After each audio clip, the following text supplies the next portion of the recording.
Nagaa fi jaalalli Waaqayyoo bakka jirtanitti isiniif haa ta'u. Jaalatamtoonni fi dhaggeeffattoonni sagantaa kana. Egaan akkuma beekamu mata duree kana jalatti barnootawwan xixiqqoo beekumsa xiqqoo qabu isiniif qoodaa turuun kun ni beekama. Irras immoo mata duree addaa citation fi reference jedhu qabadhee dhufeera. An obboleessa keessan Indaalee Baqqaleeti. Egaan akkuma beekamu qorannoo tokko gaafa gaggeessinu barataan gaafa qorannoo gaggeessu warri riisarchii qoratanis gaafa qorannoo gaggeessan qorattoonnis gaafa qorannoo gaggeessan citationii fi referencii kan jedhu baay'ee itti fayyadamu jechuudha. Baay'ee itti fayyadamu. Qorannoo tokko keessatti wantoonni kun lamaan bakka guddaa qabu. Garuu yeroo baay'ee hubannaa isaa dhabuurraa kan ka'e akkaataa itti fayyadamnu beekuu dhabuu isaa irraa kan ka'e baay'ee ni rakkannaa jechuudha. Kanaafis immoo maalidhaa beekumsa dhabnee osoo hin taane akkaataa barbaannuun sheerii walii gochuurraa namni sheerii walii gochuurraa dhabuurraa kan ka'etu rakkoo uume jechuudha biyya kana keessatti. Biyyoota guddatan keessatti yoo ilaalle wanti hundumtuu akkaataa isaaniif galuun akkaataa afaan isaaniitiin akkaataa hubachuu danda'aniini viidiyoo adda addaa qopheessaniiti wal barsiisu jechuudha. Wal barsiisu. Wanta akkanaa immoo biyya keenya keessatti waan hin baramneef wanta akkanaa haadaa too godhannee beekumsa xiqqoo qabnu waliif qooduun too haadaa godhannee baay'ee gaariidha. Anis kanumarraa ka'een beekumsa xiqqoo qabu yeroon qaburra qoodee isiniif qooduudhaaf murteesseera jechuudha. Murteesseen hojjechaa jira jechuudha. Kanaafis immoo har'as akkuman waadaa isiniif galee ture citationii fi referencing kan jedhu waliin laalla. Citationii fi referencing tokko moo garaagari kan jedhus waliin laalla jechuudha. Jalatti difference between citation and reference. Citationii fi referencing tokko moo garaagari. Garaagarummaa qabu moo garaagarummaa hin qaban kan jedhu ni hubanna. Inni kan biraa hiika isaaniillee qobaatti ilaaluu dandeenya. Citationiin maalidha? Referencing maalidha? Erga hubanne garaagarummaa yoo qabaatan garaagarummaa isaanii erga addaan baafanne akkamitti immoo barreeffama keenya keessatti qorannoo keenya keessatti akkamitti itti fayyadamuu qabna kan jedhu immoo waliin laalla jechuudha. Garaagarummaan citationii fi referencii ala kanaan ibsameera. Citationii jechuun citation is a source that you mention in the body of your paper and include names of author, years of publication and the page number. Wantoota gurguddoo kan of keessatti qaba jechuudha. Nama peeparii sana hojjate maqaa nama sana kan nama tokko ta'uu danda'a baay'ee ta'uu danda'a baratti maxxanfamee fi lakkoofsa baay'ina peejii akkasiif lakkoofsa macaafni sun akkasiif artikiliin sun qabu jechuudha kun gabaabaadhumatti. Inni kan biraan immoo reference jechuun reference is the list of all the sources you have cited in the body of your paper and appears at the ends of your paper. Reference includes author's name, year, title of the paper, journal name, volume and page number. Garaagarummaa qabu jechuudha jarri kun lamaan. Kanaaf inni kuni qaama waraqata keenya barreessinu keessatti kan inni barreeffamu. Qaama waraqata barreessinu keessatti kan inni heeramu jechuudha. Kan inni citationiin kan inni ta'u. Referencing immoo at the end of our paper. Kitaaba barreessine akkasii fi artikilii barreessine dhumarratti kan ta'u jechuudha. Garaagarummaa isaa ni ilaalla kan ta'u jechuudha. Namni akkamitti fakkeenyaaf citation kan jedhu barreeffama tokko keessatti haala kanaan ta'a jechuudha. Haala kanaan. Referencing immoo isuma kanaa asirratti jira. Isuma kanaa toleeraa qooduu 20 jedha kuni asirratti immoo guutuu isaatu nu barraa jechuudha. Guutuu isaa reference kan jedhu irratti guutuu isaa barreessina. Akkuma kanaa caaltuu etal.com 2021 kan jedhu kun immoo nama meeqaa oliidha isaanii nama 3 jechuudha. Inni kun immoo boonaa fi lataa kan jedhu kuni maalidha nama 2 qofatu waraqata kana hojjete jechuudha. Kanaaf referencii fi citationiin haala kanaan garaagarummaa isaanii kan eeramu bal'ina isaatiin ilaallaa itti deemne. Citationiin yeroo hundumaa qaama barreeffamaa keessatti kan taa'u yoo ta'u, riifaransiin immoo peeparii dhumarratti kan inni taa'u nutti agarsiisa jechuudha. Tole, garaagarummaa bodii fi end of reference jedhu sana mee adda baafnee ilaaluudhaa fi fakkeenya kana mee ilaallu. Fakkeenya kana wal ilaalla. As keessatti introdakshinii kanaa qabee aga dhaqee riifaransii jedhutti bodii jedhama jechuudha. Aga dhaqee riifaransii jedhutti bodii jedhama. Duukaa bu'aa maalidha jechuudhaan agasiitti kana toon dabalatiin bodii keessatti ilaalama jechuudha. Bodii sana keessatti kan saayitii ta'u saayiteeshinii jennaanii jechuudha. Kanaaf tokko isa kana garaagarummaa isaa.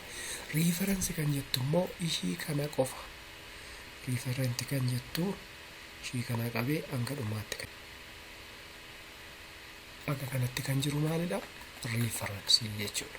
Riifaransii. Kanaaf qobaatti baatee teessi jechuudha. At the end of the paper kan jettu kun ishii kana agarsiisuudhaaf jechuudha. Kanaaf garaagarummaan saayiteeshinii fi riifaransii isa kanaanidha kan ibsamu jechuudha. Riifaransiin akkuma jenne dhuma peeparii keenya irratti kan inni taa'u. Saayiteeshinii immoo bodii keessatti yookaas fi qaama barreeffamaa keenya keessatti kan inni taa'u. Kanaaf mee akkamitti dhuma riifaransii irratti dhuma peejii irratti riifaransiin akkamitti akka taa'u mee diteelii isaa ilaalu. Fakkeenyaaf riifaransiin kun peeparii tokkorraa fudhatamee artikilii tokkorraa fudhatamee artikilii namoota lamaan barraa irraa fudhatamee akkasumas immoo taayitilii mataa isaa danda'e qaba. Mee diteelii isaa maal akka ta'e riifaransiin tokko maal akka ta'e haa ilaallu. Riifaransiin kun gosa baay'eetu jira. Tokko kan artikilii qorannoo adda addaa irraa kan bahanidha. Tokko immoo macaafarraa kan qophaa'anis jiru. Kaan immoo kan riippoortii garaagaraa irraa kan qophaa'anidha. Inni kaan immoo workshooppii adda addaa irraa kan qophaa'anitu jiru jechuudha.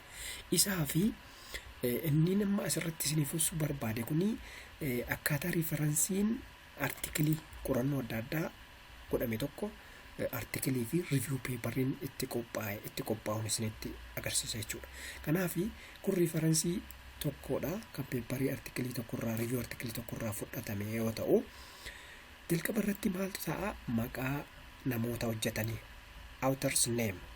Maqaan kun tokko ta'uu danda'a, kan nama tokko qofa ta'uu danda'a, wayim kan nama lama ta'uu danda'a.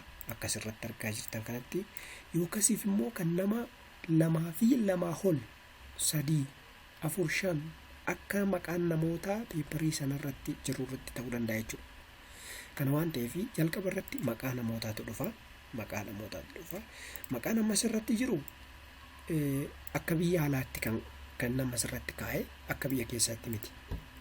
Kanaaf akka biyya alaattidha kan hin kaa'e. Kanas immoo isarraa fudhee Google Scholar irratti argitanitti yoo ta'e, akkuma viidiyoo isaa argitanitti yoo ilaaltanitti ta'e akkuma jirutti kan fudhatamudha.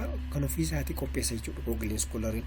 Garuu akka biyya keessatti hojjechuudhaa fi maqaa namootaa isa jalqabaatiin kan barreeffamu.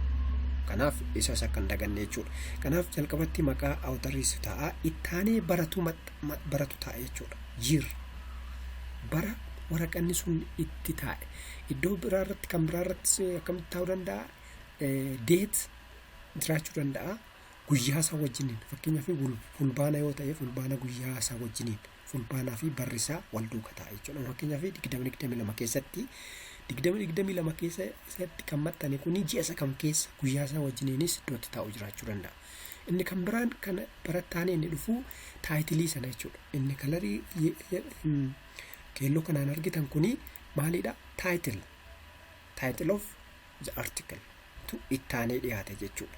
Kanaaf taayitiliin kuni maybe review ta'uu danda'a, kan review artikilii ta'uu danda'a, kan immoo qorannoo irratti gaggeeffame ta'uu danda'a. Haaluma taayitiliitu itti dhiyaatee dhufa jechuudha. Achirraanii kun yeroo baay'ee komanii miti. Types of articles. Artikiliidha moo reviewdha kan jedhutu adda baay'ee ta'a jechuudha. Ittaanee maaltu dhufuu danda'a? Joornaalii waraqanni sun irratti maxxane. Fakkeenyaaf joornaaliin kun maal irratti maxxane? Ecological process kan jedhu joornaalii irratti maxxane jechuudha. Journal type. Ittaanee maaltu dhufaa? Vooliyumii fi nambarii. Vooliyumii fi nambarii ni jedhu kuni publicationin joornaaliin sun irratti maxxanaa jiru ammam akka fagaatee kan agarsiisudha jechuudha. Fakkeenyaaf 2022 keessa kana keessatti nambarii isa tokkoffaa irratti publish ta'e jechuudha waraqanni kun. Vooliyumiin isaa iddoo inni ga'ee agarsiisa. Vooliyumiin isaa 11 yoo ta'u tokko isheen jirtu kun immoo nambarii joornaaliin suni itti maxxansaa jiruudhaan agarsiisa jechuudha. Fakkeenyaaf itoo asirratti 2 ta'eeti isa tokkoffaa irra tokko maxxanee darbeera jechuudha. Bara 2022 keessatti tokkoffaa itoo lammaffaa irra jiraata ta'eeti kun lammaffaa irra ta'e jechuudha. Kana waan ta'eef vooliyumiin isaatii fi nambariin isaa ala kanaani kan inni itti eeramu. Inni dhumaa irratti maaltu ta'a? Page number fuula waraqanni sun qabu. Amma fakkeenyaaf warri waraqata kan hojjetanii waraqanni isaanii waliigalatti peejii meeqa qaba jechuudha? 1 hanga 16 qaba jechuudha. Kanaaf haala kanaan riifaransiin kan inni diteeliinsaa ta'u. Mun jedhu hunda isaa isiniif ibseera jechuu osoo hin taane amma tokko isin gargaara jedhee waan yaadeef malee kanaan caalatti hubachuu dandeessu jechuudha yoo sirriitti itti sittanii qorattanii hubattanii yoo jettan. Fi saayiteeshiniin akkaataa kana lamaaniin barreeffama jechuudha bodii keessatti fi bara itti maxxanfameen barreeffama akka kanatti jechuudha. Akkasirratti argaa jiru kanatti kan barreeffamudha jechuudha. Kana jechuun nama tokkotu peeparii sana hojjete jechuudha. Baraa fi maqaa nama hojjete sana. Inni kan biraan yoo nama 2 ta'e haala kanaan barreeffama jechuudha. Peeparii sana yoo hojjete jechuudha nama 2tu hojjete jechuudha. Inni kan biraan maqaa 2 fi 2 ol kan ta'ee fi akka fi saayiteeshiniin akkaataa kana lamaaniin barreeffama jechuudha bodii keessatti. Mee haa ilaallu, fakkeenya fudhannee haa ilaallu. Fakkeenyaaf saayiteeshiniin kun kan inni ittiin barraa'ee istaayilii isa kamiin jennee yoo ilaalle akka waliin hubannetti istaayilii lakkoofsaatiin kan barraa'e jechuudha. Lakkoofsaatiin kan barraa'e. Asittis akkasumas immoo yaadni namni sun hojjetee fi yaadni namni biraa kophaatti hojjete sun wal fakkaataa kan ittiin ta'e jechuudha. Kun walumaa galatti maqaa fi bara itti maxxanfameen kan barreeffamu jechuudha saayiteeshiniin bodii keessatti. Inni kan biraanii lakkoofsaan kan barreeffamudha. Kana jechuun maal jechuudha? Isa istaayilii kanaan barreeffametu lakkoofsatti jijjiirame jechuudha. Maqaa biraan qabu keessaa. Kun kan inni nutti mul'isu haala kanaan kan barraa'u istaayilii kanaan kan barraa'u qabeetu kanaan barraa'e jechuudha. Kun maal nutti agarsiisa? Riifaransii keessatti lakkoofsi tokko riifaransii keessatti riifaransii jennee yoo dhannee dhumarra kan laallu yoo ta'e dhumarratti kan kun nutti agarsiisu riifaransii nutti agarsiisa jechuudha. Saayiteeshiniin haala kanaan isin barraa'e jechuudha. Tokko kan inni jedhu tokkoffaarra kan jirudha. 2 kan jedhu immoo 2rra kan jirudha. Inni kun immoo 3 4 kan jedhu kuni 4 3 isa kana mul'isa, 4 immoo isa kana mul'isa jechuudha. Yoo ammas kan biraa dabalamee sitti kan barraa'e yoo jiraate 5 jedhee itti fufa jechuudha. Kanaaf saayiteeshiniin akkaataa kana lamaaniin barreeffama jechuudha bodii keessatti.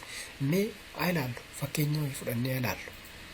Fakkeenyaaf saayiteeshiniin kun kan inni ittiin barraa'e istaayilii isa kamiin jennee yoo ilaalle akka waliin hubannetti istaayilii lakkoofsaatiin kan barraa'e jechuudha. Lakkoofsaatiin kan barraa'e. Asittis yoo ilaaltanii lakkoofsaatiin kan barraa'e. Fakkeenyaaf kun lakkoofsi kunii eenyudha jennee yoo ilaalle istaayilii lakkoofsaatti waan barraa'ee fi asitti yoo kiliik goonee iddoo lakkoofsi riifaransii nu geessaa lakkoofsa tokkorra kan jiru nutti hima maal akka ta'e. Good. Bitanii lakkoofsa tokkorra kan jiru maalitti agarsiiseera jechuudha. Mulugeetaa kan jedhu nutti agarsiisudha jechuudha. Lakkoofsaan kan barreeffamee taa'u jechuudha. Inni kan biraan maqaa fi baraan. Samma jenne sana maqaa fi baraan. Kunootinis maqaa fi baraan kanatti kan barraa'u jechuudha. Maqaa fi bara. Kun nama baay'eedha. Lamaa fi sanaa oliidha. Kunis lamaa fi sanaa oliidha. Kun immoo nama lama qofaatu kan barreesse jechuudha peeparii kana. Kanaaf ammas irratti kan kanaa yoo fudhanne Indaalaa fi Abdaamotuu barreesse jechuudha barreeffama kana. Kanaaf saayiteeshiniin gosa lamaan akka inni barreeffamu ilaalleerra jechuudha. Innis maalidha? Lakkoofsaa fi tokko lakkoofsaa, inni lammaffaan immoo maqaa nama sanaatii fi maqaa nama hojjetee fi akka kanaatti maqaa warra hojjete sanaatii fi baratti maxxanfamee sanaadha jechuudha. Mee bal'inaan ilaallu garaagarummaa saayiteeshinii fi reeferansii haala gabaabduu kanaa yoo ilaalle amma immoo akkamitti itti fayyadamna? Saayiteeshinii kanaa fi reeferansii kana akkamitti peeparii hojjennu keessatti riisarchii hojjennu keessatti yookaas barreeffama barreessinu keessatti akkamitti ittiin hojjenna jennee kan jedhuuf immoo mee walii ilaalaa. Egaan akkuma beekamu duraan dursaa toora kana tokkoon hojjetiin qorannoo isaa ta'u riiviyuu adda addaa isaa ta'u hojjechuudhaa fi akkuma beekamu taayitiliin keenya mata duree keenya murteessuun dansaadha jechuudha. Mata duree keenya gaafa murteessine mata duree kanarratti hundoofneeti barreeffama kana wal fakkaatan barbaanna jechuudha. Akkuman Google Scholar irratti tuquuf yaale sanitti jechuudha. Amma immoo akkamitti yaada peeparii sana keessaa yaada artikilii arganne sana keessaa akkamitti akka fudhannee immoo saayitii goonu fi riifaransiis akkamitti akka barreessinu ilaallachuudha as keessatti gabaabaadhumaan. Kanaaf garaagarummaa saayiteeshinii fi riifaransii ergamma tokko aga tokko hubanneeti amma immoo taayitilii yookaasii fi mata duree keenya duukaa gaafa barreessuutti gallu akkamitti saayiteeshinii isaatii fi riifaransii isaa barreessuu dandeenya kan jedhu ilaallachuudha. Assess the impacts of COVID-19 on education in Ethiopia kan jedhu kanaadha. Fakkeenyaa fi taayitiliinii naaf introdakshinii irraa jalqabna yeroo baay'ee barreessinu. Kanaaf amma introdakshinii kana keessatti barreessaan jira artikilii tokko argadheeraa jennu. Artikilii tokkorraa yaada fudhachuu barbaadeeraa jennu. Yaada sana immoo akkamitti fudhannaa kan jedhuu fi fakkeenyaa fi kana artikilii kana qabaa jennu. Artikilii kanarraa akkamitti yaada keessaa fudhadha kan jedhuu fi tokkoffaa abstiraaktii keessaas ta'uu danda'a. Barreeffama boodii kana keessaa fudhanna jechuudha walumaa galatti. Boodii keessaa fudhanna jechuudha walumaa galatti. Kanaafuu fakkeenyaa fi asirraa jecha kana fudhadheeraa jennu. Jecha hanga kanaatti jirtu koppii godheera. Kanaaf ammasitti fidee peestiin godhaa. Asirratti peestii godheera. Gaafa peestii godhuu yaadna nama achirraa waraqata sanarraa fide kuni yaada kiyyaa miti. Yaada waraqata sanaa, yaada namoota achirratti ta'anii sanaa jechuudha. Yaada namoota achirratti ta'anii sana gaafan fidee asirratti koppii godhuu haala kanaanii miti kan barreeffamuu qabu. Isa kananii paraphrasing godha jechuudha. Akkanaaf galittiin summarize, akkanaaf galittiin jecha asirra jiru yaadasaa, ergaasaa akkuma paraphrase godheen barreessa malee akkuma jirutti koppiin godhu. Yoon akka jirutti koppii godhees garuu waraabbii keessa kaa'ee barreessa jechuudha. Yookaniif immoo yoon paraphrase godhee yoon yaada kiyyaan barreessee haala kanaan fideenii riifaransii sanan barreessa jechuudha. Yaada kana asitti barreessa kana yaada namicha kanarraa fudhadhe jechuudha gabaabumatti. Yaada namicha kanarraa fudhadhe waan ta'eef haala kanaan barreessira jechuudha. Kun eessatti tootaaliin keessatti ta'a riifaransii jalatti ta'a jechuudha. Asitti akka argaa jirtan kanatti riifaransii jalatti keewwadheera jechuudha. Ammas immoo yaada ishee kanaa eenyurraa fudhadheera? Namoota kanarraa fudheera jechuudha. Namoota kanarraa fudheera. Akkamittiin fudhadhe yaada kana? Yaada mataa kootiin barreesse malee koppii godhee peestii hin goone jechuudha walumaa galatti. Asitti immoo yoo kan sinne ilaalle yaadni kunii yaadni asii kaatee akkasitti jirtu kunii yaada namoota kanaati jechuudha. Solomoonii fi Amaanu'eelii akkasumas Caalaa yaada namoota sadiin barraa'edha. Kanaaf inni kunis riifaransii keessatti Indaalaa fi Baqqalaan Indaalaa fi Abtaamuun akkuma jiranitti jiru. Achiin immoo Solomoonii fi namoonni sadan asirra jiru jechuudha. Namoonni itti aananii asirra jiru jechuudha. Kanaaf haala kanaan barreeffama. Mee gara lakkoofsaatti yoo hin jijjiirra ta'ee isa kana maal goona? Isa kana kompiitirii maatti jijjiiruu qabna jechuudha. Lakkoofsatti tokko jennee keenya. Isa kana immoo maal jenna? Ordarii isaatiin keenya waan ta'eef lama jennee keenya jechuudha. Lama. Isaan kana immoo kun tokkodha. Yoo qobaatti tokko. Meeqarra lakkoofsa meeqarra jira? Sadaffaarra jira 3. Inni itti aanu meeqa ta'a jechuudha? 4. Inni itti aanu meeqa ta'a jechuudha? 5 ta'a jechuudha. Kanaaf istaayiliin maqaa fi bara hin bada jechuudha. Kana jechuudha. Isa kana asirratti maal jennaani? Lakkoofsatti kennina. Tokko. 2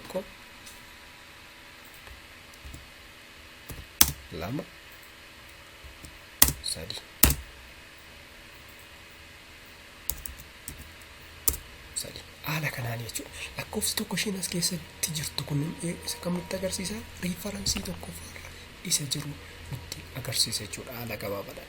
Inni lammaffaarra jiru isa kam nutti agarsiisa? Isa lammaffaarra jiru kana nutti agarsiisa. Inni sadaffaarra jirus akkuma sanaan nutti agarsiisa jechuudha. Kanaaf haala kanaan kan saayiteeshinii fi riifaransiin kan inni barraa'u jechuudha. Riifaransiin saayiteeshiniin boodii keessatti kan barraa'u haala lamaanii maqaa fi baratti maxxani. Isa tokko yoo ta'u inni kan biraa immoo haala kanaan lakkoofsaan haala kanaan lakkoofsaanii jechuudha. Lakkoofsa qofaan kan barraa'u. Isaafis immoo diiteeliin isaa isatti barraa'a asitti barraa'a jechuudha. Qabxii isaas xumuraa waliin ilaallu. Innis maalidhaa? Gaafa saayiteeshinii kana barreessinu akkuma ammaa ilaalletti karaa lamaan saayiteeshinii kan barreessu jenneera. Yoo nama tokko ta'e haaluma kanaan ta'an rakkisu. Yoo nama lama ta'es haaluma kanaan ta'an rakkisu. Yoo nama sadii ta'e immoo ordarii mataa isaatii eeggachuu danda'u qaba jechuudha. Ordarii mataa isaatii eeggachuu danda'u qaba. Akkamitti ordariin isaa eegama? Fakkeenyaaf Solomoonii fi warreen isa duukaa hojjetanii 20-22tti kan isaan maxxansanii.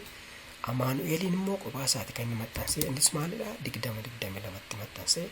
Caalaanis ammas innis kophaa isaatti kan inni maxxansee 20-19tti maxxanse. Kanaaf ordariin sirna barreeffamaa keessatti riifaransiin kun sadan bakka tokkotti jiru, iddoo tokko jiru, ordarii isaa eeggatee toora mataa isaatii eeggatee taa'uu qaba. Innis akkamitti taa'a? Hooldiirraa bara isa duriirraa isa ammaatti barreeffamuu danda'u qaba jechuudha. Bara isa duriirraa isa tureerraa isa ammaatti isa dhiyoo paabilishii isa dhiyoo maxxanfametu dhumarra taa'a jechuudha. Yookaan immoo isa dur maxxanfametu boodarra taa'a jechuudha. Haala kanaan yookaan akka itti taa'a. Kun isa dura maxxaneedha. Inni kun immoo isa taanee maxxaneedha. Inni kun immoo isa dur maxxaneedha. Yookaan immoo akkamitti taa'a? As baafnee isa kana Amaanu'eel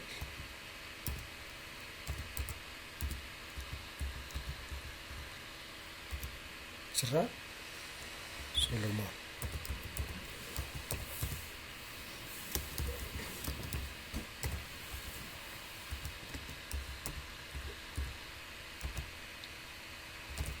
haala kanaan barreessina jechuudha. Haala kanaan barreeffame jechuudha. Kanaaf yookaan isa kanaan ordarii isaatiin taa'a, yookaan immoo ordarii isa kanaan taa'uu danda'u qaba jechuudha. Inni kan biraan qabxiin inni dhumaanii yoo akkasitti baraan isaatiin toora baraatiin yoo kaa'uu baanne toora alfaabeetiidhaan keenya jechuudha. Toora alfaabeetiidhaan keenya. Fakkeenyaaf Caalaan, Amaanu'eel, Solomoon isa kamtu dura dhufuu danda'u qaba jechuudha. Yoo kan alfaabeetii ordariidhaan keenya Amaanu'eeliin tokkoffaarra dhufa jechuudha. Caalaan itti aanee taa'aa jiran Solomoon dhumarra taa'a jechuudha. Yoo kan alfaabeetiidhaan ni keenya ta'e. Kanaaf haala kanaan keenya jechuudha. Asittis immoo Oordariidhaan ta'an kunis alfaabeetiidhaan ta'a. Oordarii isaatti akkamittiin sirreeffadhaa jennee dhiphachuu hin qabu. Asuma irratti hiikaan select gooneeti aldhomna. AZ kan jettu kana oordariitti deebisuudhaaf alfaabeetikaalitti keewwachuudhaaf riifaransii kana. Kanaaf asirratti hiikan irratti select gooneeti riifaransii hundasaa select gooneeti oordariitti deebisuu jirra waan ta'eef riifaransii hundasaa select gooneeti aldhomna. Kilikii goonaa. Boksiin kun nuu dhufaa. Boksiin kun gaafa nuu dhufu ascendingii fi descending order kan jedhutu jira. Ascendingii jechuun alfaabeetii Eedhaa qabeetii gara gadiitti naaf deemsi jechuudha waan ta'eef hii kana achirraan kana select goona achirraa maal goona hii kana select goona. Okay gaafa jennuun atatamaanii maalitti nu orderitti nuu dhaqeera. Duraanii maanni Solomoon kan jedhu kuni lammaffaarra ture amma garuu alfaabeet orderiidhaan taa'eera jechuudha. Kanaaf qabxiin kun akka waliigalaatti riifaransii saayiteeshinii fi riifaransii irratti haala kanaan ilaallarra waan ta'eef qabxiiwwan muraasa ni hubattu jedheen abdii godhadhaa. Ijoo kanarratti hundooftanii wantoota baay'ee hubachuu hin dandeessu jedhee yaada waan ta'eef kanaaf har'aaf qabxii muraasa kana beekumsa xiqqoo kana isiniif qoodeera. Asuma irratti hin goolabaa fayyaa ta'aa nagaa ta'a.